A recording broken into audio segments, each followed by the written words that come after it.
which is to say, to look for meaning, to be able to delve deep into things, and look for all this structure that goes deep beneath, and makes things, makes art, makes it exciting for us.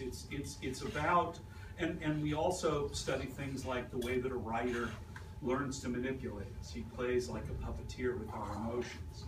He or she is just constantly writing things, trying to make us feel things, you know?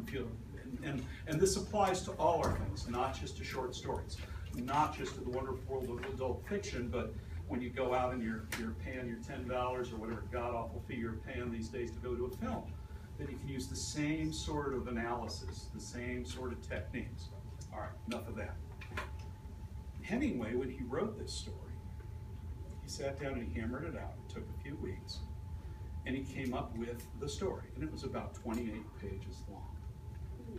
And then he said, this isn't what I want to do. What I want to do is I want to make it as meaningful as possible. So I'm going to pull out every bit of it that doesn't mean a damn thing. Anything that is meaningless, I'm going to rip it out of this. So he goes through and he begins coloring, and this takes him weeks and weeks. And he hammers it down to what he read last night. 3.5, 4 pages.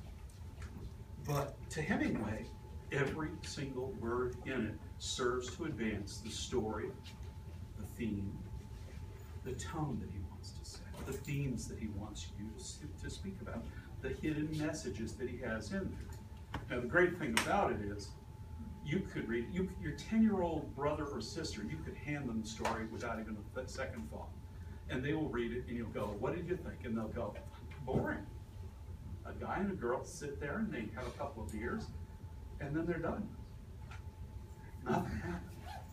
Right? Now, we won't raise hands or anything, but I will check on your faces. There will be some of you that are already going, damn, that's what I got.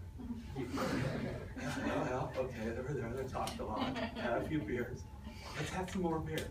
I like the beer part. Oh, beer again, here we go. Had some beers. Then it's done. And then nothing. There's no melodrama whatsoever. There's no explosion. There's no, well, not much of one anyway. Maybe there is an explosion, but we might miss it if you blink. If you don't think there's an explosion, maybe there is, or maybe there isn't. I could be wrong. Now, when you're examining something like this is kind of the background of the piece. I'll let you guys start the discussion, and I'll stop talking so much. What do we learn about the story? What's interesting about the story? What are your thoughts? Just in general, maybe first impressions you had when reading it?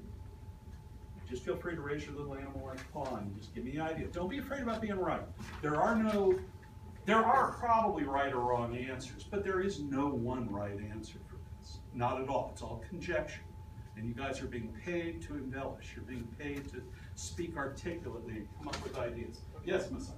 I was going to say, it just talks about them drinking beer most of the time. So I'd assume they're like, either, it says, if they wanted to try this new drink, that's all we do, isn't it? Look at things and try new drinks. So I guess they just go out and enjoy drinks. Maybe they're booze hounds, or... The phrase, yeah, sort of like a booze hound. Their job could be testing beers. Are you familiar with the fact that Hemingway was a famous booze hound with a big belly and big beard and everything? I don't know. Oh, there you go. Big drinker. Big ladies man, too. He used to chase the ladies around. Sounds like... Now, if you think of Hemingway, you go, oh God, Papa Hemingway, like this, right? Nothing there to look at. Get a picture of Hemingway when he's in the ambulance service in World War I, and ladies will all be, oh, hey, I think I'd say something interesting to him. He's a special looking guy. He's all right. A handsome man, that's all I'm saying. But he spent most of his life, particularly the years between World War I and World War II, more specifically World War I and the Spanish-American War, which he was very involved with because he spent a lot of time in Spain.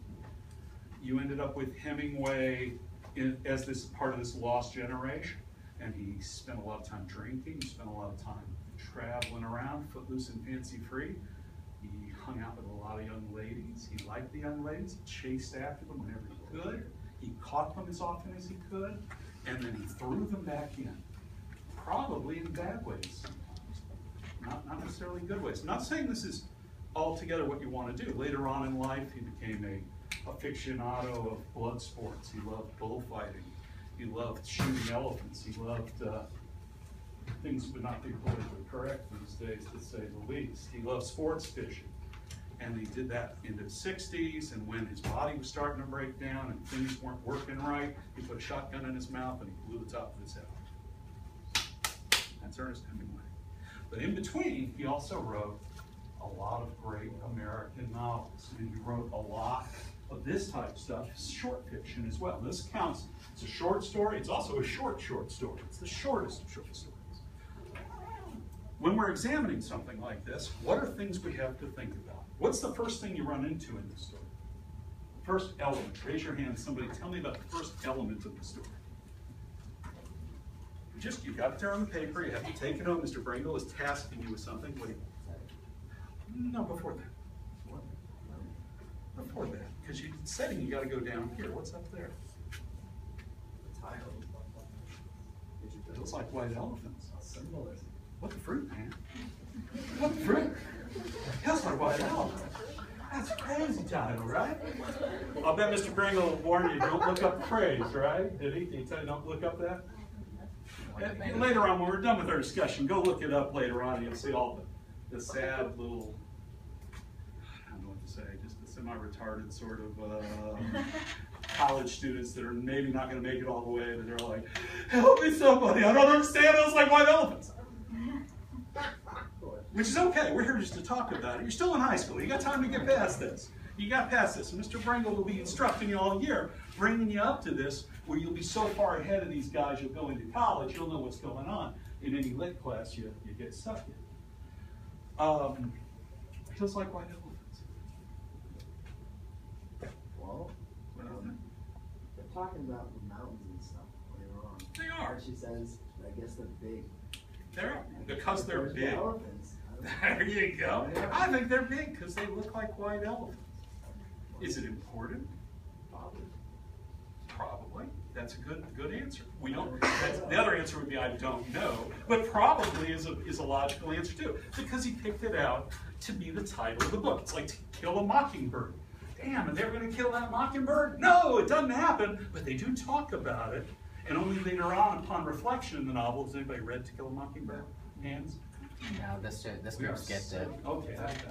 Lost cause. Oh, okay. What did you have? Seth Edwards. Like one of the things that actually helped me figure out like the big realization in it was that white elephants, like nobody wants to talk about the elephant in the room, and every time that she brings it up, the conversation gets redirected. They never say what they're talking about. Very good. But they talk about it. Very good. They talk around it, don't they? So it's the elephant in the room. You look right at it, and here you're pulling up one usage of the word elephant, and that is the elephant in the room.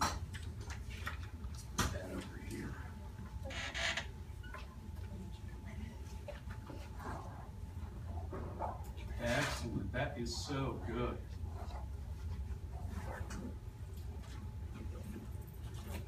Are there any other usages of elephants? Do elephants mean anything to us symbolically, perhaps? Oh, Bird. You could say that to your wife one day. You could go, you're getting as big as an elephant, and then you'll be dead. That'll be your last words. They can put that on your tombstone. Well, we do say as big as an elephant, right? Who gets as big as an elephant? elephant. Somebody said it. Pregnant women? All right, so. Sorry.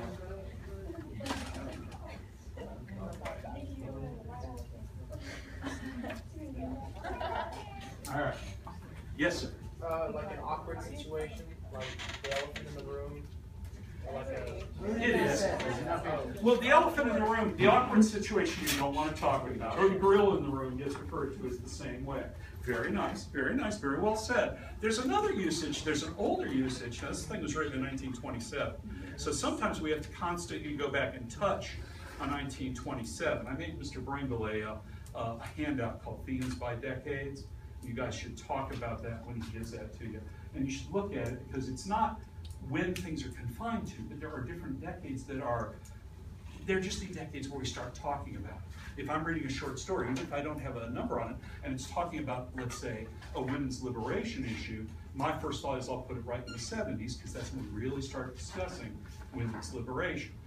Gender issues, you go further beyond that. You go probably the 2000s, even though you can get discussions of homosexuality. Well, you can get them as far back as the 1890s, but you really don't get them, the sexual revolution in the 1960s kicks that sort of thing in. And just having an idea of when things come in. Now, you go back to the 1920s. Does anybody go to church? Let's hear it for the church people. Love the church people. That's all good. It's always good. You should get some points for Sunday school stuff.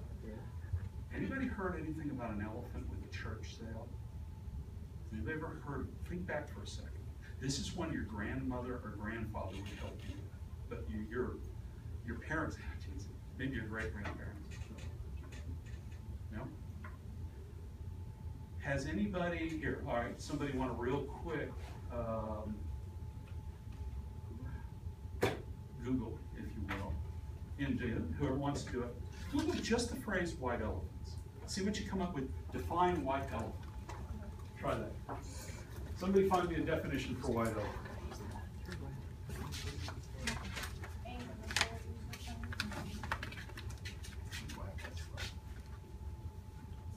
Now you see the deal is, what do we got here? Anybody got it? A possession that is useless or troublesome, especially one that is expensive to maintain or difficult to dispose of. Now why I say churches is because churches always used to run that. Even when I was a kid, I remember hearing, my family really wasn't terribly church going, but I'd hear, oh, there's a white elephant sale. Now, white elephant sale, what they would do is they'd go to people and they'd say, we need stuff for the white elephant sale. So what you do is we want you to find something in your house that's worth money, but it's too expensive to maintain. Maybe it's too large, it's that piece of statuary you have that's your Uncle Wilbur gave to you that's beautiful, but it's crazy big for your living room. The most famous thing would be like pianos. People would give pianos to the sales because you can't just leave a piano there. It goes out of tune and fills up with moisture, and it's going to be ruined if it doesn't get. And having a piano tuner come in, it's an expensive proposition if nobody's playing it. So they did white elephant sales. So a white elephant is something that is big and expensive, and you can't afford to maintain. How does this apply to our story? That's what they're talking about. Yes. Well, it started talking about that they can have everything, and they were kind of arguing back and forth that. All right, who's that? Let's stop here and you tell me, who are our characters? The American and the girl. Ah, the American. Is he just called the American, my darling? Or is he called something else? I only saw the American. I didn't really see anything else. Okay. Did somebody else fill in? What else is he called besides the American? Yes. Was it Jig? No, that is the girl. Matter of fact, she has got the name Jig. And we barely, Jig. Jig. Jig. Now you go back to the 1920s, you get some interesting names. My wife's aunt is named Mildred. Yeah. Right? You want to name your daughter Mildred? No. That's not even an option, right? And you got boys' names, you got like Irving, Otto, hypothalamus. I'm lying about that one. But it could be, right? But you had old school names that were there. Jig an old school name? It is a dance. It's exactly a dance. What kind of dance is it? It's like the Irish. Like their little, it's like a dance a little jig. It's a silly little dance. Right?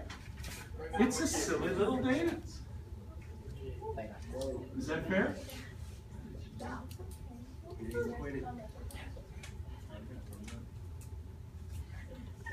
It's a silly. Is it anything else? No. You seem awfully authoritative on that. No, damn right it isn't. No.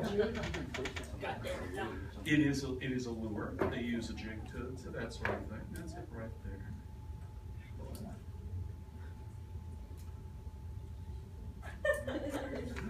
Interesting. I just remembered another thing that, it's different this time, isn't it? Yeah. Very different. What is the American called beyond the American? Yes. The man. It's the man and the girl. There we go. We read stories that are about a man and a girl, right? A man and a girl, they go together, they don't? No. No, just making me uncomfortable. I don't know what that was, but we'll just pretend I didn't do that. Whatever that was. I did not appreciate. Man and the girl. What's the problem with the man and the girl? It shows a power imbalance. Ah, so brilliant. So brilliant. It's all power, isn't it? All human relations at a certain level go back to power. It's just what we do. We fight over power, right? Men and women together, men and men, women and women, everybody, every relationship comes down to power, comes down to that sort of battle for equality. And immediately, we know we have a problem here. Man and girl equals, the last period we got there, equals pedophile. Or pedophile. Yes, dear. Okay, they're talking back and forth about a procedure and something that they need to decide on. Is it about abortion? Is it? What do you think? Yes. You agree with that? That's where we think he's going back to, because he keeps saying, I love you in a convincing type way, and she keeps telling him to stop talking, and there's an elephant in the room. He has described the elephant as something that would cost a lot that you have to take care of. It sounds like they're describing a baby, and the procedure won't be that. It's a very simple operation. Google The laws of America are in Spain. Oh, is Spain? Now I know we're Americans, and there's so many countries around the world. The best we can do is kind of indulge in stereotyping. Is Spain a godless wasteland? Yeah. No. They're very Catholic. They are super Catholic, probably 90% Catholic, right? Are Catholics, what do they think about abortion? No. Even today they're anti-abortion. Back then, you didn't even say the word. You got to go back and realize, you guys live in an ecology, a modern world that's so different. Go back to 1950, you couldn't use the word pregnant on television. Put yourself in that perspective. 1950, they could not say pregnant. Everybody see I Love Lucy? Yeah. Remember I Love Lucy? Awesome show, still fun. Wait, and they slept in opposite beds, but they had a problem because she got pregnant in real life on the show. It was the #1 show on the air, and they said, man, we may have to cancel this. Because we've, A, never shown a pregnant woman on television because it's too sexual. B, we've never said the word pregnant on the air because it's too sexual. I mean, it seems crazy, doesn't it? Now, consider, if you will, we're talking 1927 in front of this. And we are talking about abortion. It's a very simple operation. Now, later on, somebody may notice that it's described as they just poke a hole and let the air in. And you might go, that's nonsense, that's weird, that doesn't make sense. But is it a doctor telling you it? No, you've got a prejudiced narrator, not a narrator per se, but you have a character that's fairly ignorant of it. He's as ignorant as any other guy was as to the mysteries of the female body anyway, and particularly bizarre things like having a baby, you know, and an abortion. Are they talking about going to a hospital? No? Where? Well, they're getting on a train. Where are they going to go on the train? Madrid? They're headed towards Madrid? Okay. So they're going to a big city. Would they go to a hospital in the big city? Maybe not sure. This is one of those things that's tough without being able to hit the internet to a certain degree. And if you hit this, for God's sake, you're going to find 10 million hits on everything about hills like white elephants, because this is going to be one of the big stories you're going to run into whatever university you go into. It's very, very, very basic. And yet, I'm not sure how great a job they do it sometimes. What? They go into like a random room. Like a bead room? Was that where she had it? Like the bead was curtain? There's a bead curtain, and they talk about it a couple times. Yeah. Jig actually grabs one of the beads and feels it with her fingers. What's with that? What do beads have to do with anything? I don't know. Beads are beads, right? Here's beads. Beads are round beaded curtains, right? That's strange. Referred to a couple of times. man and the girl. Are there any other characters in the piece? There's the bartender. Is she called bartender lady? Is that The woman. Ah, she's the woman. Ah, yeah, the woman.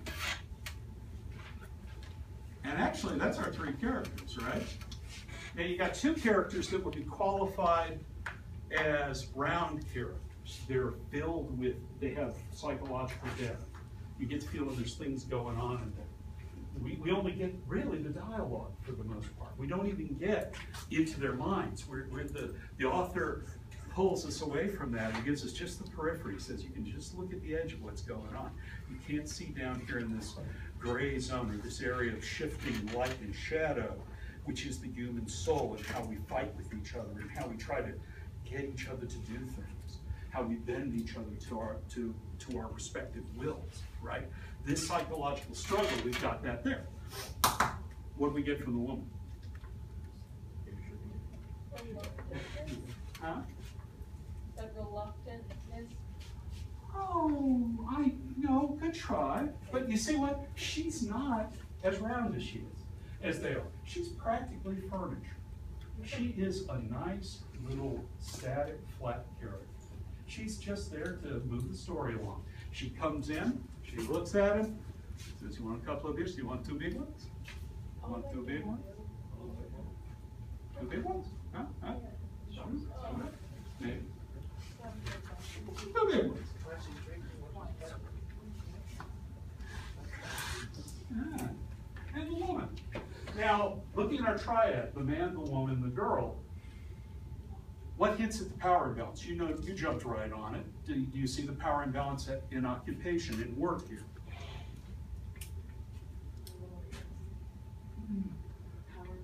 You mentioned, you went right for the idea that you had the woman and the girl, it's a power imbalance. Yeah. He is constantly trying to get her to do something. Why have the woman there as a character at all? I think that it shows that, like, I actually was talking to this Eric last night, but she speaks Spanish, Yes. and so does he. Ah. And that shows that he is, like, more worldly, and he actually knows more. Nice. And the fact that she can't speak Spanish and she doesn't know where they're at, she doesn't know anything about the location, shows she's more innocent, and she's younger. Oh, superb. Absolutely superb. Couldn't do better. And she's a stranger in a strange land. She doesn't speak Spanish. He spends a lot of time translating for her. Simple sort of stuff, you know, what it is, what we're drinking, how much it's going to cost, right? But to Jig, or little Jig, the silly little dance, if you will, she's just kind of lost in this strange land. Scary for her. Pregnant by a guy that you're not married to, in an area where you're not at home. Wow. He is familiar with it. It's almost like he's done it before, isn't it? Oh, that's disturbing, right? Now, if you start putting in things we talked about with Hemingway, and I do apologize, I don't mean to offend anybody, but this is a college level class. First thing you run into when you get into college is you go, sex, sex, sex, sex, sex, sex, sex. You get, and you go, wow, what the heck? Whoa, whoa, this is a math class. No, seriously, it's almost like that. But it's one of the fun things about college is you suddenly realize that we have had to strip it out of all high school stuff. We constantly strip those things out because we don't want you guys to go out and do the sex. Don't do the sex. Okay, great post. Don't do the sex. No, you don't do that. Not in my house. Maybe not in the kitchen. You stay away from the food stuff. That's right. Yes. I was stretching. Oh, I thought you were. No. That was a big fake out there. Yeah, whoa. All right. Now, I joke about this particular thing with the woman. Look back at the section with the waitress in. She comes back and he goes, two big ones. Two big ones. Is that a sexual thing? It is, right? It's a double entendre. You could have two big beers or two of something else. Maybe Mr. Arnold is thinking that up. Maybe, but go reread it yourself. See if it's there. See if it's there. What would be the point of this? Well, it could be like what you're saying. He's an experienced man. He's already got somebody that's flirting with him. He's not an unhandsome man. Hemingway was a handsome fellow. So he was probably used to this idea of just moving on, switching off. I've been dominating this, and I'm really trying to move you guys. I would normally we'd have 3 or 4 days together, and I would kind of let you bring it out a little bit. So I'm cheating a bit, just to show you the depth you can go into. What are the things you notice about the story? Are there things in the story that are mysterious to you? It can be the slightest, weirdest little thing. Yes, sir. When they ordered the beer, the bartender, I assume that's who's asking, asked if they wanted it with water. And the guy continued to ask the girl, do you want it with water? And she said she was unsure, and asking him if it was good with water. So, to me, since the topic is abortion, I think you're not supposed to drink when you're pregnant. Good try, but you're looking at it through the filters of the 2015-year-old young man. And this thing's written in 1927. And it's not uncommon. It always comes up at some point. Somebody says, well, I don't think much of Jig because she's drinking when she's pregnant.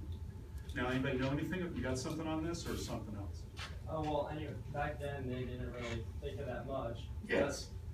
Oh, yeah. Very, very, very common. The idea of post-fetal alcohol syndrome, that becomes an idea late 60s, and only by the 1970s are they saying moms don't drink. You go back to the 1950s, and there's an often joke, you'll see it sometimes in films that are depicting that era that aren't from the era, where they'll have, the woman's pregnant, she's having a martini or whatever, and people just drank, and they smoked, and whatever, and they had very little thought about how it would affect the fetus inside of it. So that was a fair answer. Did you have something else? The way I looked at that is maybe it's expressing that she's younger because she's not very experienced with that sort of. Oh yeah, it makes her look helpless, doesn't it? A lot of it, and it ties into the translation part because you end up with this.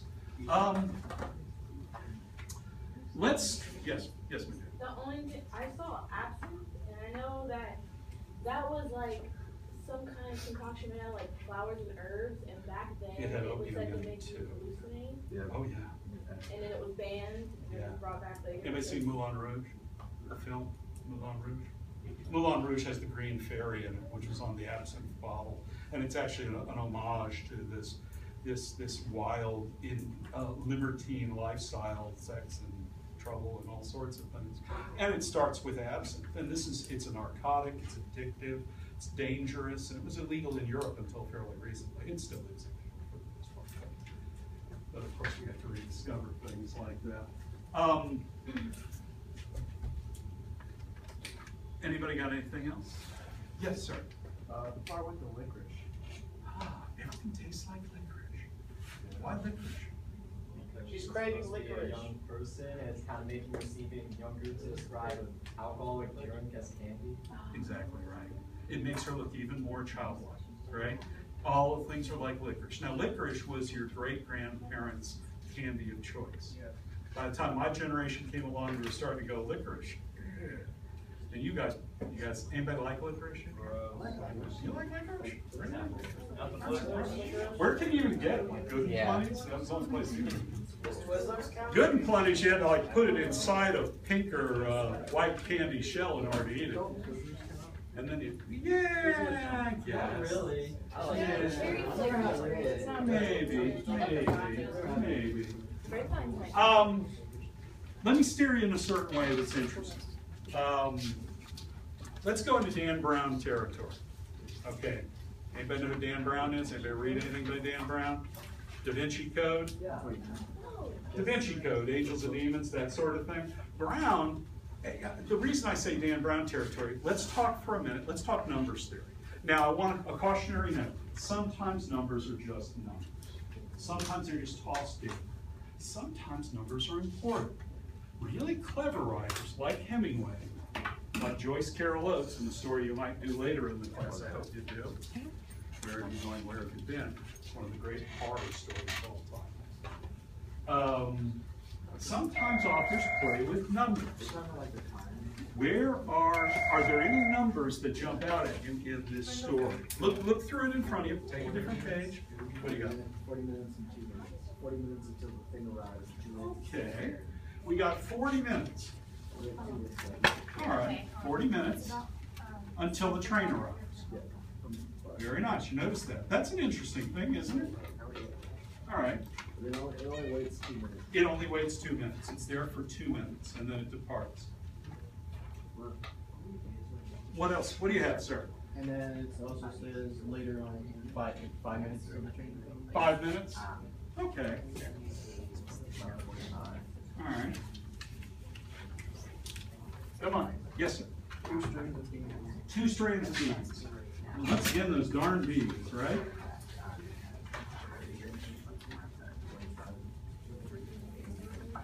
Back in the chair. I The didn't comfy really chair. understand the other area where they said, he said, we can have the whole world, no we can't. We can go everywhere, no we can't. It isn't ours anyway. And then she said it's ours. Let's hang on to that. We can return to that. Save that. Save it for about 5 minutes. Okay? Save that. Just don't do anything. Just keep it right where you can find it. Okay? But let's go back to numbers. We're on numbers right now. Numbers. 4 reals, which is actually 2 reals for 2 drinks, right? So it's 2 by 2. And that's actually the coins. Reals are the coins of Spain at that point. What you got? 2 heavy bags. 2 heavy bags.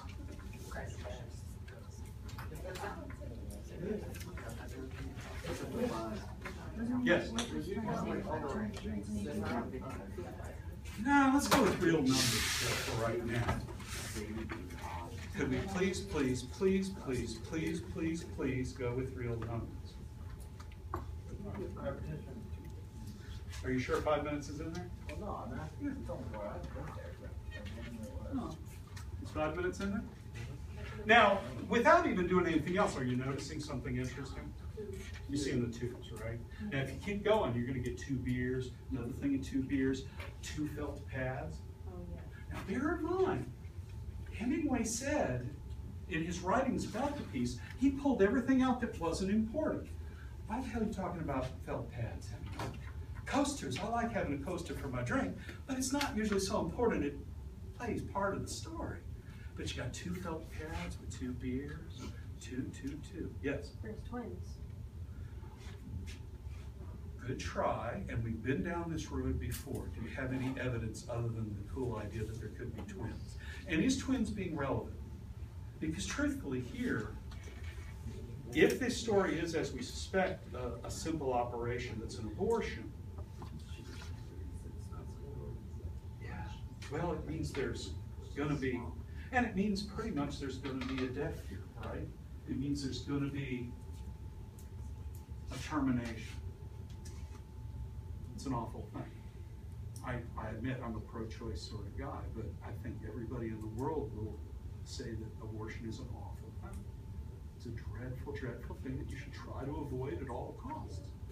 But that being said, I also say that people have to make their own choices, because I'm not going to make something so important a choice to someone. I mean, they've got to make their own choice. Did you have something? No. Oh, my bad. Sorry. My bad. We got all these 2s. So does 2 mean something? It takes 2 people to have a kid. I don't think it's the twin thing. You can follow it, but I don't think it'll lead anywhere. But you do have 2 people. What's the missing number? What's the most important number in our Judeo-Christian heritage? 3. Why?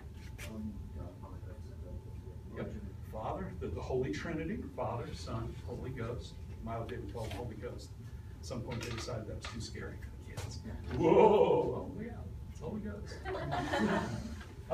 What other 3s are there in the Bible? There you go. What about 3 wise men show up for the Christ child? Yeah, and Christ himself, when he's crucified, you got those other 2 schmoes that kind of got to go with him. You ever wonder about that? Why are these 2 thieves being crucified with Christ? So there's 3 crosses on the hill. The other 2 guys, we don't even really know who they are. Not well, anyway, right? But there are 3 of them. And then Christ dies and he descends into hell, where he harrows hell, if you don't believe the tradition, where he rescues the righteous from hell's flames. Then after 3 days, he returns from the dead, right? There's a lot of 3s. 3 is a very Christian number. Now, this isn't religious training or anything, but it's important that you understand things coming out of the Judeo-Christian tradition, you've got to be able to talk about it, you've got to be able to address it, because you're going to see it again and again. You'll see it in literature, you'll see it in poetry. And there's nothing wrong with it, it's always good, and it's just you have to be respectful when you talk about it, and when you think in those terms, and it has to be part of your vocabulary. And it's good because it gives the kids that went to Sunday school all those years something to get some points out of that, by golly, because you deserve that for being good kids. So, why no threes? They're getting rid of the three. There you go. They're talking about it. It's the unnamed three. The third person in the relationship is the one that will not be named, the player to be named at a later period, who they're talking about getting rid of. Do they both want to get rid of the baby? No. She's headed, but he wants to. Okay. Give them a chance to raise hands too. I'm sorry. It's all right. It's not a problem. You're awesome. Yeah. The way it keeps going back and forth is he keeps asking, well, if you want to, and her reply is, I love you, I just stop talking about it. Mm-hmm. And he responds, I love you, I only want to do this if you want to. So it's a back and forth between, I only want to if you will do this, if it will make everything all right. Is he just telling her what to do? Yes, in a way that makes it so it's something she wants to do. Is that true? Is that the way you parse it? Huh? It's a manipulation of power. What's he want to? What does he want? What does he seek her to? What does he want her to do? He wants her to say, Huh? he wants her to say that she will It wouldn't be in it, but those are my favorites. Yes, but she's already kind of said, "I'll do it if you want me to." Right? That's not good enough, is it? Because he keeps hammering her at that point. Yes? He doesn't want his brother to win. He's like, what's on her hand. It's the most cowardly thing about that. We didn't get to that last period. So if you're talking to your friends at lunch, they're from the last period, we never got that far. But it's the most cowardly, despicable thing he does. He not only wants the abortion, and she's already said, I'll have the abortion if you want me to, but he goes, no, you gotta want it, baby. You gotta want it. Because it gives him the nice. It's like, I didn't want the abortion, you wanted the abortion. And you can see it. He's the type guy, a right bastard that will come back with that sort of thing. It's a horrific thing. Very good, very good. See, I like, now, is this the right answer to the whole story? There is no right answer to the story. You're making your own right answer. We're just learning how to guess it. We're just trying to learn, basically, what you need to learn for AP Lit, and to be a college student talking about literature, or to be a film lover, and to watch movies like I do all the time. I watch a movie every single day. And to talk about it, to articulate your love for the film, and to go deep into it. We're kind of learning that language, and just realize how much stuff is there. I'm gonna have to let you guys go with some of that. Symbolism. We talked a bit about it. We talked about the symbolism with the elephant in the room. What's that have to do with the beads? Why are the beads mentioned a couple times? What do you think? Okay, I feel like they're going to the big city because it's easier to keep things hidden in a big city than in a smaller city. And they're going to the big city because they don't have to go to a hospital to get the abortion. They can go somewhere else to get it. They can't go to the hospital to get an abortion because nobody can do abortions. It's illegal. It's illegal almost everywhere in the world. It was practiced by seedy men. You'd meet somebody who's a friend of a friend in a bar, and we'll go out to this and we'll rent a room for an hour and we'll do this horrible thing. It was illegal back then, too. Oh yeah. And you're in a Catholic country, Spain, and it's still, the stats, and I do apologize, and I appreciate people that are anti-abortion. I really do. It's a horrible thing. But so is 40,000 women dying in back alley abortions, which is what we would have in the United States every year when it was illegal here. And that's probably fairly conservative numbers. If you want to watch a piece of fiction on it, give a look to, or you can either read or watch the movie to Cider House Rules, which is John Irving's great novel, which is on, basically it's on a school, a guy that runs an abortion clinic back in the 1930s. Yes? Is the bartender, is she the abortion lady person? No. No, she's a flirty lady. She is a woman in full flower. Her function could be seen as providing a full-grown sexuality against which we contrast Jig, who's just a girl, just a sweet little innocent girl who thinks all the drinks taste like candy. And we feel so bad for her because, you know, she's with this guy in a land that she doesn't know. She's in the worst situation.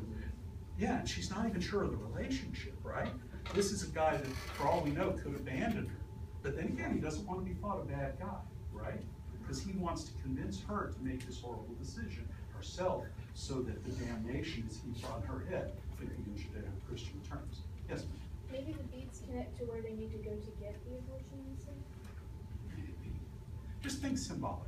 Symbolic. Yes, ma'am. Before she grabbed the beads, she kept questioning it, and then I think her grabbing the beads was like his manipulation starting to get to her, because then she's like, and you'll think we'll be all right and happy, and like she's kind of like contemplating it, like the beads in her hand is her physical. Oh, I think you're halfway there. I think you're right, but I think your decision that she reaches for the beads because they're round.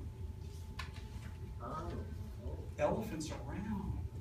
Swollen bellies are round. There's these fertility symbols that were found all over Europe, and they're these round little rocks, and they have protuberant breasts, and they have a big belly. And this is the fertility symbol. These are the symbols of, yeah? Yeah, the Venus of Willendorf, the Venus of Willendorf, exactly. And thousands of those, you're probably from art, right? Yeah, thousands of these were found throughout Europe, down into Asia, down into Africa. And the leading theory on it is there was a fertility cult, that they were this symbol of womanhood. Here's, if you haven't seen one of them, they look kind of like this. It's like a pregnant potato, kind of right there. But it's worth noting, it's got the engorged breasts of a mother that is ready to breastfeed. It's got the big belly. She reaches out at the moment where she's being so pressured. Everything you said is absolutely right, except I disagree where you said she's embracing what he says. She's rejecting what he says. She reaches up and she starts feeling around the, and you see how that works? And it works, everything else, if you wrote all that stuff down, that's good stuff. That's the type of stuff you write in an AP essay. That's exactly what you do, just how you said. But the deal is, it's her embracing this feminine, Pregnancy instead of the abortion. exactly, the feminine archetype and the roundness. Because women, they get their little baby bump, it becomes a huge, just a beautiful thing, and women glow with this sort of thing. And it's just a great tradition, and it's very round, this feminine ideal of Hunter, what was the first element of the story you said we encountered? Very first thing. Setting? Nope, before that. Title. What's the first word of the title? Hills. You guys were going to draw on your paper. If you were going to draw a mountain, what were you going to draw? No. Think it through. If I had told you to draw a bunch of mountains and then draw some hills, mountains are going to be pointed. Why are they hills? If you draw hills, what do they look like? Pregnant lady's stomach. That's it right there. Those are round. You think of mountains usually triangle, right? Snow-capped mountains. Oh yeah, yep. Everything, it's the roundness of it. Oh my God. And they're surrounded by these hills in the distance. Do you want to go back to the thing we talked about earlier, or something else? Let me see if I can wind my way back. I'm sorry, I'm trying to crunch on a lot of stuff here. I'm really just giving you the quick run through. Here's the deal with this. You got tons of twos. You can find tons of twos. You got 5 minutes. You have 7 pleases, which is interesting. Please, please, please, please, please, please, please, shut up. Or whatever she tells me. Just be quiet.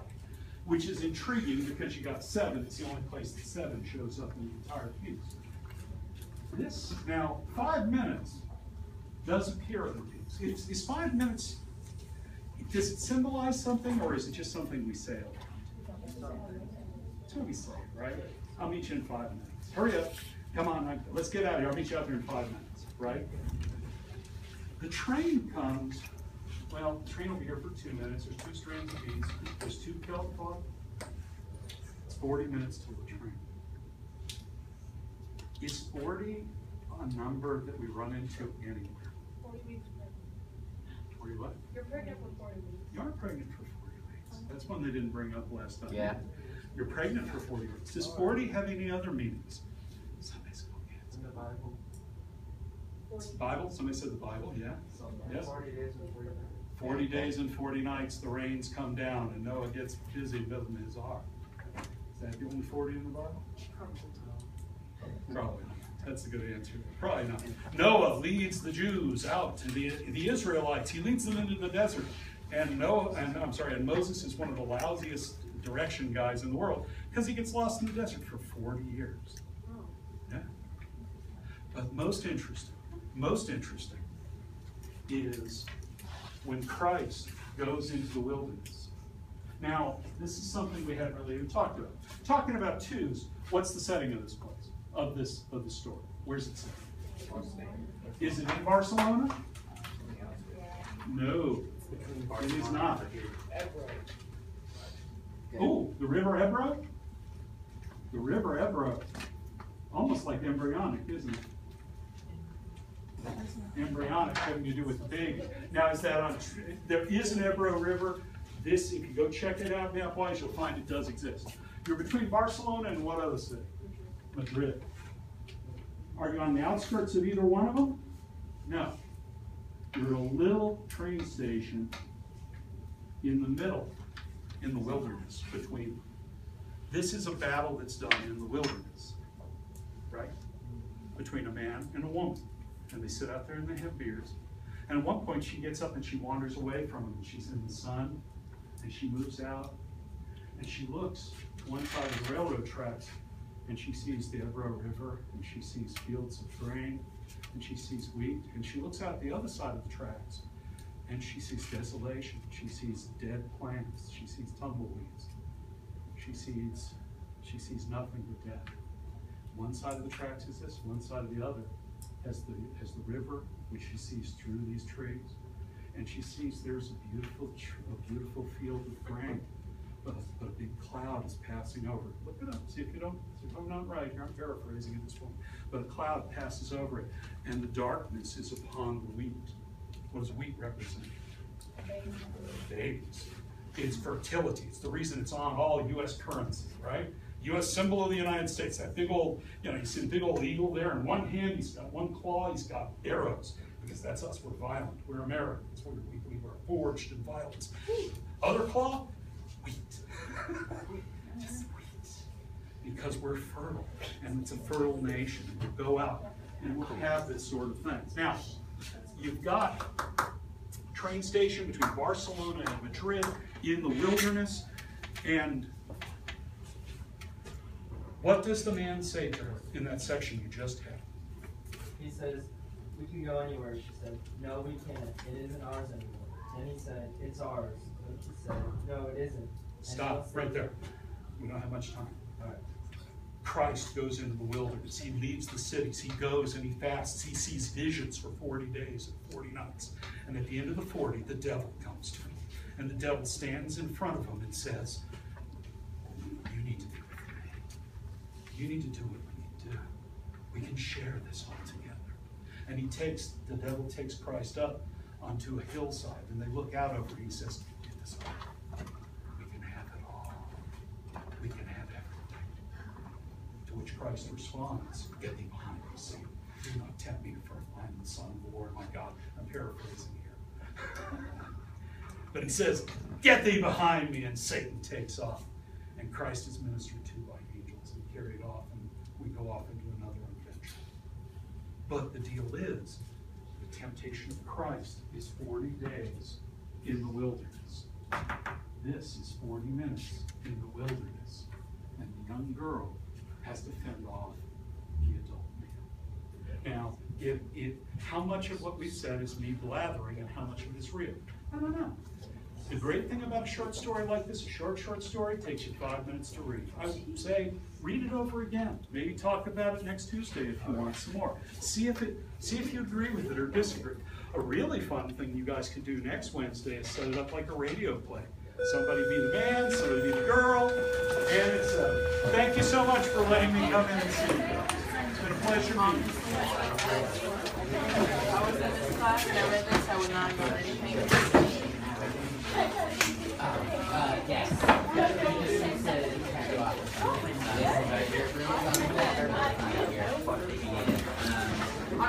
other than the abortion.